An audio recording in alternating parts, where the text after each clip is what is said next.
We're about to make cinnamon rolls. Cinnamon rolls. Cinnamon rolls. Cinnamon rolls. Cinnamon rolls. And they are so good because I completely forgot about filming the first part, so let's jump in. So first I made the dough, and then we're just gonna finish them off. I did the cold proofing method where I made the dough the night before. After I made the dough, I covered them and put them in the fridge and said, "Good night, baby dough." And then in the morning, I took it out and let it come to whatever room temperature it was when I said, "We have to get this in the oven," because I wanted some rolls. Then me and my little hands floured the board and rolled it up. I can't believe I made the mistake of filming this while my son was playing the piano, and my two boys are really good at the piano, so they were playing some songs you'd definitely be able to recognize, and I don't want to have any copyright issues, so I had to mute this first little part, so I'm sorry about that. Thank you for your patience while I try and remember my do's and don'ts when I make YouTube videos. I feel like the dough is quite easy to roll out with this recipe. It is really easy to work with. The filling on this recipe is also a little bit different because it has you combine the room temperature butter, tons and tons of cinnamon, almost too much cinnamon, and the brown sugar together in order to make this kind of paste.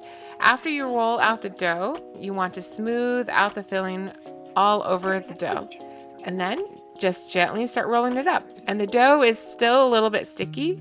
I find that interesting, but it also kind of makes it easy to work with, and I didn't find that it was sticking onto my counter at all, which is really good. The next step to cut them, we use floss. We use mint floss, but if you're weirded out by that, definitely have some plain floss on hand to use. But come on, who's got plain floss when you could have mint?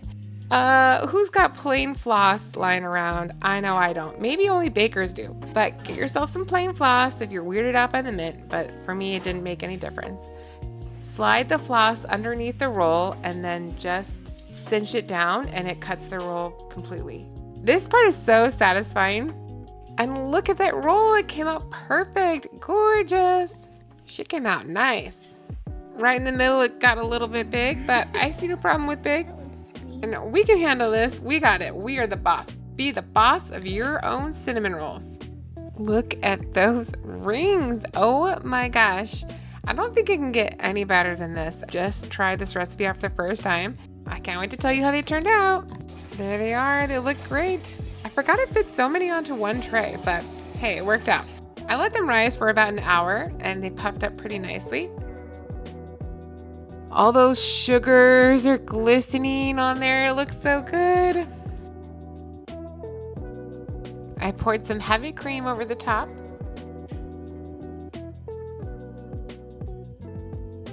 And then I stuck them in the oven at 325. Bake and bake and bake and bake and bake away. Oh, can you smell those?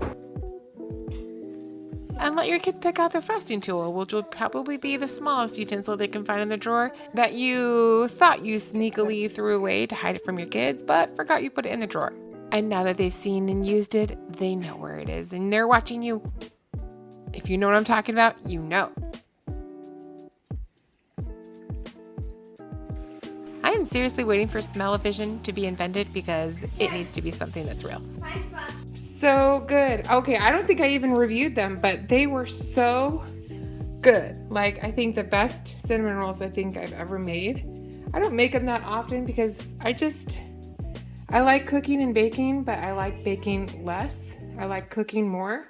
The whole process of making sure they rise once, rolling them out, putting all the stuff on, rising again, and how it takes hours upon hours, that is the part that I don't like. And how there's 2 or 3 loads of dishes in the sink when you bake. So I like cooking because you cook all at once and then you're done. But baking, it's just takes so long. And so I don't do it very often, but occasionally we will make cinnamon rolls. But this, oh my gosh, so good. I can have the recipe posted in the description. It's not my recipe. It's from a Facebook group, but they have it all over there. It's not a secret recipe or anything like that, so I will share it down below.